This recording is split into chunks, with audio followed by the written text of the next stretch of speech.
Olá, bom dia, internautas. Eu sou Isabel Santos e nós estamos começando mais uma edição do Amazônia Interativa, o programa multimídia do portal Amazônia, aqui na nossa Web TV. Hoje, como vocês sabem, como vocês sabem, o portal Amazônia faz o Amazônia Interativa com o tema de uma das matérias mais acessadas por vocês durante a semana. Mais acessada, mais comentada no Facebook, mais curtida. E vocês têm prestigiado essa semana as matérias a respeito da cheia dos rios. A enchente é um fenômeno natural da nossa região. Só que nos últimos anos ela tem acontecido com mais ou menos intensidade. O Rio Negro, por exemplo, enfrentou duas grandes enchentes somente no começo desse século XXI, nos primeiros 12 anos do século XXI. Uma foi em 2009 e outra em 2012.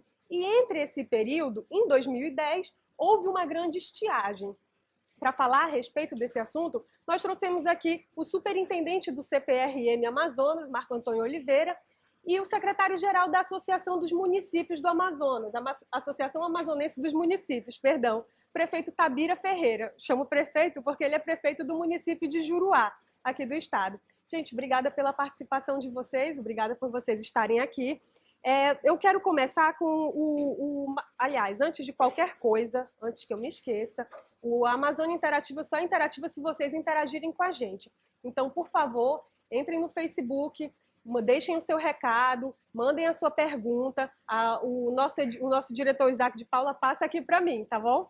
Então vamos começar. Marco, em linhas gerais, como funciona o ciclo dos nossos rios? Bom dia prefeito, bom dia Isabel, bom dia internautas. Aqui a Amazônia é uma região muito grande, tamanho continental, e temos dois hemisférios. Então, enquanto está chovendo no hemisfério sul, o hemisfério norte é verão e calor. Então, nesse momento, chove no hemisfério sul, principalmente na região sudoeste ali do Amazonas, na fronteira com o estado do Acre e também na fronteira com o nosso país vizinho, Peru. Então, as chuvas que estão caindo nessa região, nesse momento, é que vão da magnitude da cheia que vai acontecer aqui em Manaus somente no mês de junho. No entanto, o alto curso dos rios Juruá, Purus e Madeira já estão sofrendo o período mais intenso da enchente deste ano. Entendido. Agora, por que apesar de nós estarmos na mesma região e nem todos os estados são atingidos pela cheia e pela estiagem com a mesma intensidade? Devido a esse tamanho continental da Amazônia. Então chove em lugares diferentes. Nesse momento, começou já o inverno amazônico, aqui em Manaus também a gente já percebe isso. No entanto, onde está chovendo com mais intensidade é na região sudoeste do estado. E os primeiros rios a encher são então o rio Juruá, o rio Purus e o rio Madeira, principalmente nas cabeceiras desses rios, onde a bacia é pequena, os vales são muito encaixados, e com qualquer chuva acima da média faz com que o nível do rio se eleve rapidamente. Mas na medida em que deixar de chover, também o nível do rio volta a descer de forma mais rápida. Isso não acontece na calha central do rio Amazonas, onde o processo de cheia é mais lento, o rio começa a subir em novembro e vai atingir só o ápice no mês de junho.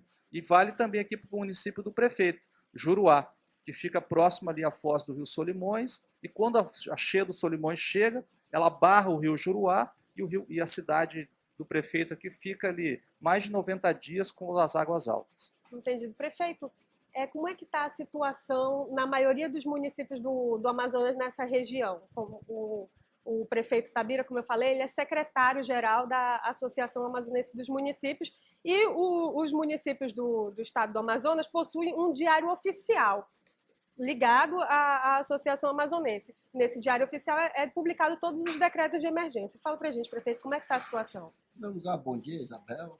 Bom dia também ao nosso superintendente do CPRM, Marcos Oliveira. Bom dia aos internautas. A situação é preocupante. Nós já temos 6 municípios que decretaram estado de emergência, 3 municípios da calha do Juruá, Envira, Ipixuna e Guajará, 2 municípios da calha do Purus, Boca do Acre e Pauini, e um município da calha do Madeira, que é o município de Humaitá. A situação é difícil nesses municípios, principalmente no município de Humaitá e no município de Boca do Acre. O município de Boca do Acre, inclusive, o nosso presidente da associação é é o prefeito do município. Ele que deveria estar aqui fazendo essa entrevista. No entanto, eles têm que ir de forma rápida para o município para atender as demandas oriundas da enchente, que está fora do normal. Para você ter uma ideia, a estrada que liga o município ao Rio Branco, que o relacionamento comercial e o abastecimento da cidade é mais feito pelo município de Rio Branco, que é a capital do estado do Acre. Ela está interditada por conta de um trecho que passa numa reserva indígena e que não é asfaltado, está em leito natural embaixo. Devido ao índice pluviométrico enorme, muita chuva, ela está intransitável. Mas ela está intransitável por causa do barro ou porque está inundada? Não, não está inundada, mas muita chuva, não conseguimos asfaltar essa estrada porque fica dentro de uma reserva indígena, ainda não foi dada a permissão, então está dificultando o acesso e o abastecimento da cidade. Assim como os pacientes de alta complexidade, eles são deslocados para o município de Rio Branco, para a capital do estado, do Acre. E tem vários pacientes que fazem hemodiálise. Lá no Hospital Central do Rio Branco estão impossibilitados de se dirigir. O prefeito está buscando uma alternativa para levar de avião e colocar essas pessoas hospedadas lá em Rio Branco para fazerem os seus atendimentos periódicos. Eu conversei ontem com o prefeito Irã, ele está muito preocupado, já tem 87 famílias desabrigadas, que ele já colocou em escolas públicas, né, da Cidade Baixa, porque tem uma Cidade Baixa, tem a cidade que fica no platô do Piquiá e tem a Cidade Antiga, que é a Cidade Baixa, que está quase totalmente alagada. E ele está usando as escolas, a creche, para abrigar essas pessoas. Afora as pessoas que têm parente lá no platô do Piquiá, que estão nas casas de parente. Isso preocupa.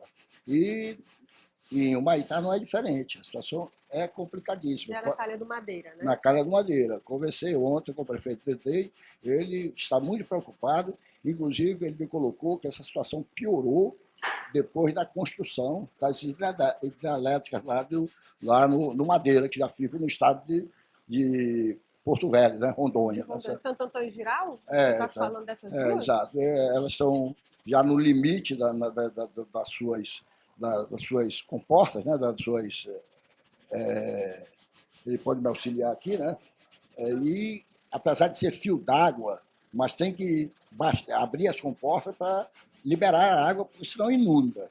E essa inundação já chegou na estrada que liga o Humaitá a Porto Velho.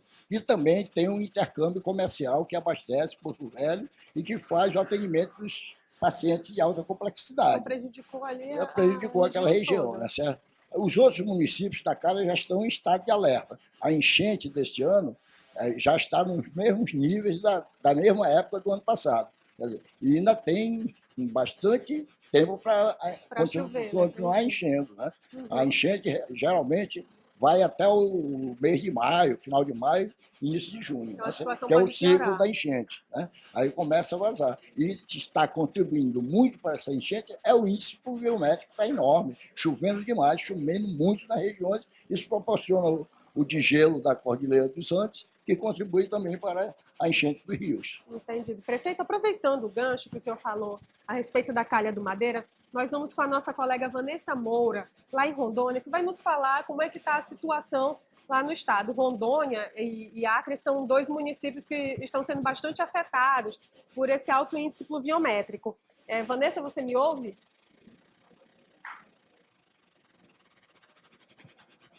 Vanessa?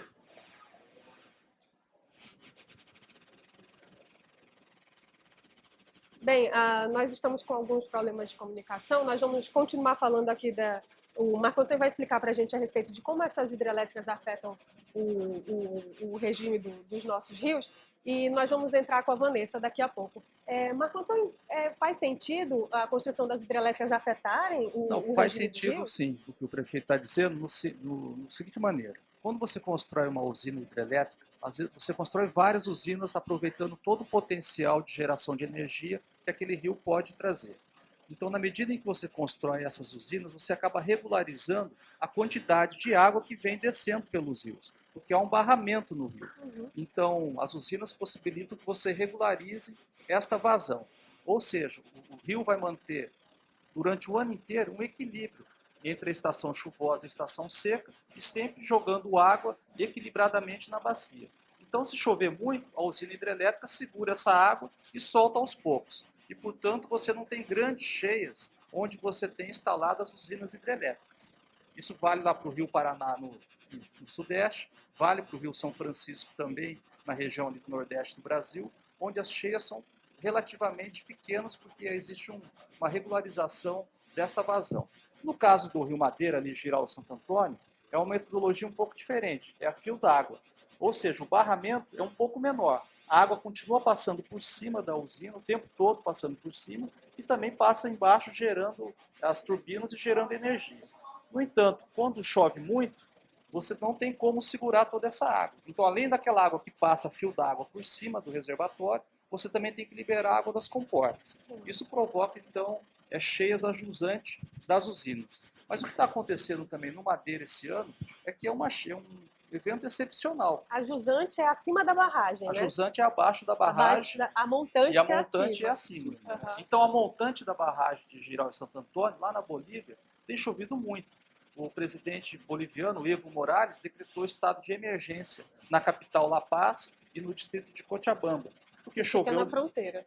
Fica lá na Cordilheira dos Andes, e por causa das altas precipitações, houve deslizamentos de terra, houve alagamentos, e o presidente, então, boliviano, decretou situação de emergência. Como o Rio Madeira ele nasce em La Paz, essas águas que estão caindo ali na Cordilheira dos Andes também desceram pelo Rio Beni, atingiram uma maré e pronto, a cheia é grande no Rio Madeira. A última cheia grande registrada tanto em Porto Velho quanto em Humaitá foi em 1993 e 1997. Ou seja, é uma cheia aí excepcional que está acontecendo no Madeira neste momento. E a tendência aqui para os próximos dias ou meses é ainda de elevação do nível do rio. Normalmente a cheia no Rio Madeira ela finaliza no mês de abril. Então nós temos ainda o mês de março inteiro de subida do rio se continuar nesse ritmo. Certo. Eu acho que nós conseguimos comunicação com a Vanessa, tô certa? Bom dia, Vanessa. Tá me escutando? Oi, Vanessa. Não estou escutando a Vanessa. Só mais um minutinho. Vamos voltar para a conversa. Não conseguimos de novo, mas calma, vai sair. Marco, então a gente pode esperar cheias cada vez maiores? Ou essas cheias de grandes proporções vão acontecer com cada vez mais frequência? Bom, nessa região, na região que a gente está falando. Se fizermos um histórico aqui das grandes cheias que acontecem na região amazônica, nos últimos 5 anos nós tivemos 2 cheias grandes, 2009 e 2012, e uma estiagem também grande, que foi em 2010. Mas nós estamos falando do Rio Negro, né? Falando do Rio Negro. Uhum. O Rio Negro é sempre um referencial aqui, o Porto de Manaus, porque existe o quê? Uma régua que foi instalada aqui em 1902, ainda na época dos ingleses. Então nós temos o registro de todas as cheias ou da variação do Rio Negro diária. Então é um registro muito importante esse, porque possibilita você fazer estudos e fazer previsões melhores. Uhum. No entanto, essa série histórica foi criada em 1902, nós temos então pouco mais de 100 anos de dados. Então, quando a gente fala que a cheia, nós falávamos, né, prefeito, que a cheia de 1953 era a cheia secular, a cheia que ocorria de 100 em 100 anos, que não é mais, agora é de 2012, né, que é a cheia maior, que também ocorre a cada 100 anos, é porque a nossa série histórica é pequena, ela tem apenas 100 anos. Uhum. Se a gente pudesse ter uma série histórica de 1000 anos para trás, ou de 10.000 anos, a gente veria que cheias grandes também já ocorreram no passado e podem voltar a se repetir. Uhum. Então, o que eu quero dizer é o seguinte, que a cheia grande sempre está por acontecer. Não é porque aconteceu em 2012 que não pode acontecer agora em 2014 ou 2015. Ela sempre vai voltar a se repetir. No entanto, essa frequência é de difícil previsão agora, porque eventos que ocorrem a cada 10.000 anos ou de milhão em milhão de anos, a gente não tem como fazer uma previsão boa ainda. Entendi. Alguém me garantiu que agora a gente vai conseguir falar com a Vanessa. Estou certa? Alô, Vanessa? Alô, bom dia a todos. Oi, Vanessa, que bom te ouvir. Que bom ouvir você também. Vanessa, querida, eu estou te ouvindo muito baixinho, mas eu vou te perguntar aqui, faz um panorama da enchente aí em Rondônia pra gente, por favor. Pois é, aqui em Rondônia, a cheia do Rio Madeira já deixou as cidades de Rolim de Moura, Santa Luzia do Oeste, Nova Mamoré, Guajará-Mirim, Porto Velho, juntamente com o distrito de Jaci, Paraná, em situação de emergência. Nessas cidades, mais de 560 mil pessoas são afetadas pelas alagações. Inclusive, o governador de Rondônia, Confúcio Moura, decretou na última quinta-feira, dia 13, situação de emergência por conta das cheias dos rios. Outras cidades que também sofrem com as inundações de Rondônia são Pimenta Bueno, Costa Marques e Juiz Paraná. Essas estão ainda em situação de alerta. Eu estive na coletiva de imprensa realizada ontem com representantes do governo e do município e, na ocasião, o coordenador da Defesa Civil de Rondônia, o Coronel Caetano, apresentou um balanço das primeiras 24 horas da Operação Enchente e mostrou o trabalho integrado não só do município e do Estado, mas também do Exército, Marinha e Aeronáutica e também dos representantes das vizinhas e voluntários e ajudar as famílias que estão com as águas invadindo as suas residências. Entendido. Vanessa, e isso daí já faz parte das ações de apoio às famílias? Aqui em Porto Velho, as famílias do bairro Madeira são realocadas em áreas secas da margem esquerda do Rio Madeira. Para esse trabalho, a Defesa Civil de Porto Velho conta com o apoio do consórcio responsável pelo Uso de Santo Antônio. Já as famílias que moram aqui do lado direito da cidade estão sendo abrigadas em escolas e igrejas. Mas o coronel, o coordenador da Defesa Civil de Porto Velho, já disse que esses abrigos já são insuficientes e já pediu apoio do Exército para disponibilizar barracas para abrigar essas famílias. E desde a última quarta-feira, dia 12, a Prefeitura iniciou a campanha SOS Desabrigados para que a sociedade ajude com donativos as famílias que tiveram as casas invadidas pela água. Entendido. Vanessa, e eu ouvi falar que um ministro iria visitar Rondônia para ver como estava a situação. Essa visita já está confirmada? Quem seria esse ministro? Assim, confirmado sim. É o ministro da Integração Nacional, Francisco Teixeira. Ele está visitando agora Rondônia e vai fazer um voo para ter dimensão das áreas afetadas pelas chuvas. Essa visita do ministro, que vem junto com a comissão, com representantes da Agência Nacional de Águas, Agência Nacional de Energia Elétrica, do Ministério de Minas e Energia, e também da Defesa Civil Nacional, é importante para tratar a melhor forma que o governo federal vai poder ajudar a Rondônia com esses problemas ocasionados pela cheia. Entendido. Vanessa, e para finalizar, já tem uma previsão da subida do Rio Madeira? Quanto ainda falta para ele subir? Se ele vai voltar a subir? Então, nesse sábado, o nível do Rio Madeira está em 17 metros e 50 centímetros. 17 e a previsão do Serviço de Proteção da Amazônia é que seja 18 metros no dia 20. Isso, para o coordenador da Defesa Civil de Rondônia, significa um cenário crítico. Entendido. Vanessa, obrigada pela sua participação, viu? Obrigada. Então, a gente acabou de ter a participação da Vanessa e, como ela falou, ela disse que o Rio Madeira está em 17,50 centímetros e a previsão é que chegue a 18 ponto alguma coisa. Deve ser um nível muito alto, né? Seria a cheia recorde lá no Rio Madeira. A última cheia grande tinha ocorrido em 1997, no dia 17 de abril. Então, deve se repetir uma cheia recorde para o Rio Madeira. Isso vale para Porto Velho agora e deve se repetir para Humaitá, Manicoré, Novo Aripuanã e Borba, na calha do Rio Madeira, aqui no estado do Amazonas. Entendido. Agora, depois que o rio enche, que a situação fica complicada, né? As prefeituras decretam situação de emergência, né? Como é que funciona esse decreto de emergência, prefeito Tabira? As defesas civis municipal, elas fazem relatórios diários, e recomendam, dão um parecer técnico, recomendando ao prefeito a decretar o estado de emergência. Feito o decreto publicado, o prefeito encaminha este decreto à Defesa Civil Nacional, acompanhado dos documentos exigidos na Instrução Normativa 001 de 2012 do Ministério da Defesa, com relatórios dos danos causados, das comunidades atingidas, com as coordenadas geográficas, o número de pessoas desabrigadas, o número de pessoas desalojadas, os danos materiais, os danos humanos e Depois de uma análise técnica da Defesa Civil Nacional, é reconhecido ou não o estado de emergência. Então não fica a critério do Estado isso. Não. A partir de 2012, ficou a critério da Defesa Civil Nacional, da Secretaria de Defesa Civil Nacional, vinculada ao Ministério da Integração Nacional. Feito o reconhecimento, a Defesa Civil Nacional encaminha o parecer técnico ao governo do Estado solicitando a homologação do decreto municipal de emergência. Homologado pelo governador do Estado, o município, então, elabora o questionário de resposta, ou seja, o plano de ação para atender as pessoas que foram afetadas pela enchente. Aí pleiteia a liberação de recursos para fazer o enfrentamento dos prejuízos causados pela enchente.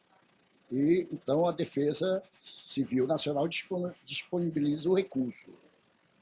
Só que esse processo é muito lento, é muito demorado. Quando chega esse recurso, muitas vezes a enchente já secou, já está com outro problema da seca, que já vem as doenças endêmicas, né, certo?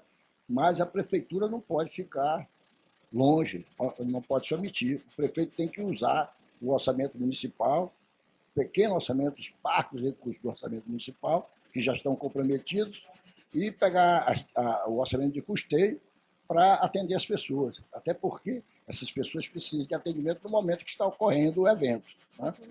E, infelizmente, não tem acontecido da Defesa Civil Nacional atender de imediato. Algumas situações já foram criadas para melhorar esse atendimento. A partir de agosto de 2013, foi criado o cartão de pagamento da Defesa Civil Nacional. O que é isso? Eles criaram uma conta no Banco do Brasil para todas as comissões de defesa civil municipal, aquelas que têm personalidade jurídica, se não para a prefeitura. Abriram uma conta no Banco do Brasil, o prefeito ou o presidente ou o secretário da comissão municipal, coordenador, tem que habilitar essa conta e habilitar o cartão, para que, quando os recursos forem liberados, vá direto para essa conta e ele possa fazer as compras para atender as demandas da enchente com aquele cartão, né? Isso já foi um avanço. Agora, mas esse recurso só será liberado após a análise técnica da Defesa Civil Nacional. O ano passado, 45 municípios amazonenses foram atingidos. 45 municípios decretaram estado de emergência. Por causa da cheia dos rios. Da cheia do rio. Esse fato é um fenômeno natural que ocorre todos os anos. Uns anos a cheia é maior, outros anos a cheia é menor, e quando chega no limite máximo, nós temos que decretar estado de emergência, né? Então isso quer dizer que, desculpa, mas isso quer dizer então que nem todo ano nem todo ano é decretado estado de emergência. 2012 foi decretado, 2013 foi decretado, né, certo? E 2014, por exemplo, já foram decretados em 6 municípios. Outros estão em alerta, esperando acontecer, porque, como nós dissemos, como o superintendente falou, a cheia vai até, em alguns casos, até final de abril, e especificamente na minha área de Juruá, vai até o dia 15 de maio. Certo? Então, até lá que nós vamos acompanhar para ver se há necessidade de decretar estado de emergência. Então, o ano passado, 45 municípios decretaram estado de emergência. Dos 45, 23 municípios se habilitaram para receber o recurso da Defesa Civil Nacional. Nós estivemos lá, enquanto associação, com o secretário nacional da Defesa Civil, Coronel Alberto, e ele falou, naquela oportunidade, que tinha disponível para o estado do Amazonas 4 milhões de reais para atender os municípios, que era uma quantia irrisória, pela quantidade de municípios que sofreram com a enchente, né? E 23 somente foram reconhecidos ou se habilitaram a receber o recurso. E então nós pedimos a ele que liberasse esses recursos de formas equitativas e usando algum critério para atender todos os municípios. E ele pediu a gente que fizesse uma relação nominal e estabelecendo os valores para ser atendido para cada município amazonense. Nós viemos para Manaus, elaboramos essa relação criteriosamente para que fossem atendidos os 23 municípios. No entanto, para nossa surpresa, somente 3 municípios foram atendidos. E quais foram os 3? Os 3, Manaus, que foi atendido com 3 milhões e 300 mil reais, 3 milhões e 364 mil reais, o município de Arunepé, que foi atendido com 1 milhão de reais, e o município de Manacapuru, com 3 milhões de reais, num total de 7 milhões de reais. E os outros municípios, os prefeitos tiveram que dar o jeito, resolver com o orçamento municipal. Isso gera um déficit no orçamento municipal, inclusive ocorre que as despesas de custeio da prefeitura, inclusive folha de pagamento, fica comprometido, porque todos nós sabemos que o orçamento municipal, a receita está caindo, e o município é o que participa com a menor fatia do bolo, né, do recurso da União, e as pessoas moram no município, moram na cidade. Elas vão procurar quem? O prefeito. Com certeza. Para resolver seus problemas. A pessoa que está mais e o próximo, mais né? próximo. Todo dia na porta da minha casa, hoje, com certeza, lá na casa do Irã, do prefeito Irã, lá em Boca do Acre, deve estar lotado de pessoas querendo resolver. Né? E no ano passado, graças às ações do governo do estado do Amazonas, né, nós ainda conseguimos receber alguma ajuda, que foi aquela ajuda humanitária. Graças a certo? Deus. Que foi da Defesa Civil Estadual, que mandou para lá cestas básicas, né?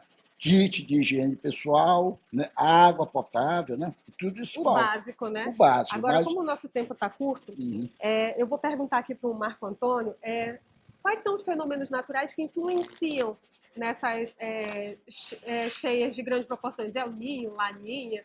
Quais são os fenômenos? Bom, que são as chuvas. Né? Se chover muito acima da média, temos cheias grandes. Se chover pouco, estiagens grandes.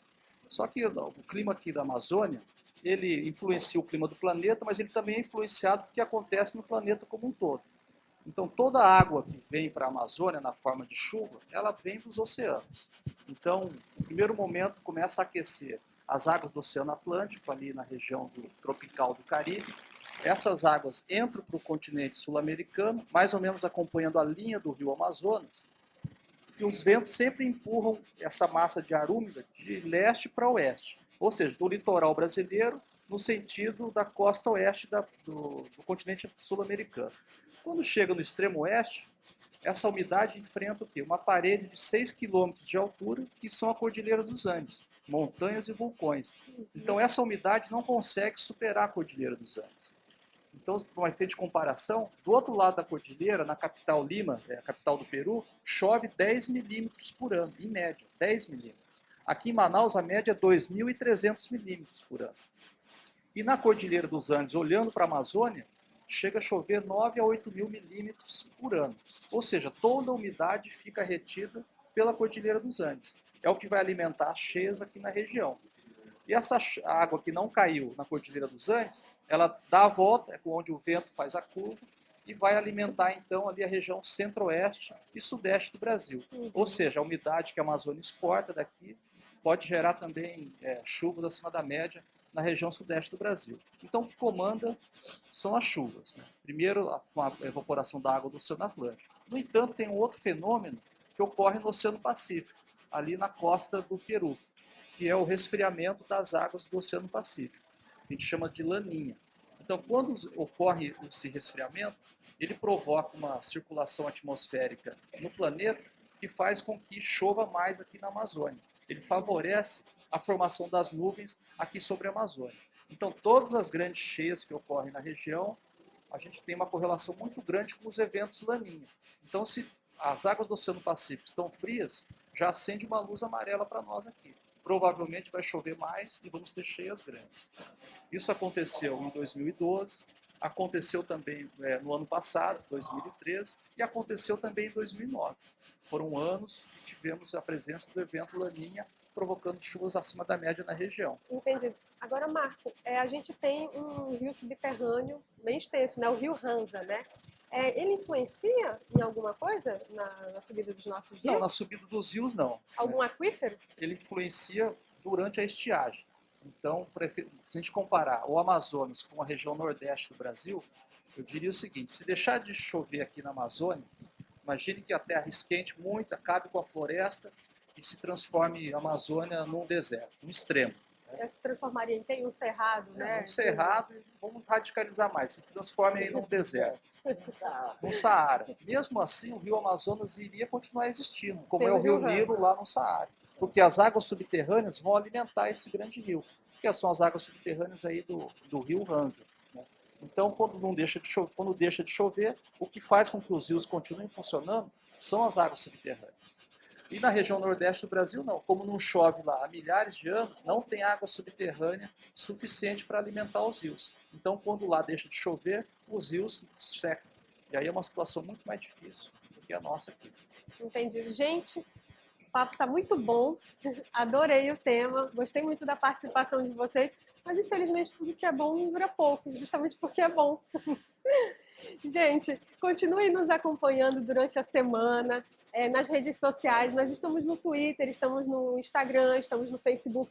Procura lá, Portal Amazônia. Você vai nos encontrar. Comenta, curte aquelas matérias que você quer que venha parar aqui no Amazônia Interativa. Nós vamos ter todo o cuidado em selecionar um dos temas mais comentados, mais curtidos e mais acessados por vocês durante a semana, tá bom? E, por favor, nos acompanhe pelo portal amazônia.com. Então, tem muitas matérias legais. Eu acredito que essa semana a gente vai ter alguma coisa a respeito da influência das hidrelétricas nas enchentes das principais bacias dos nossos rios.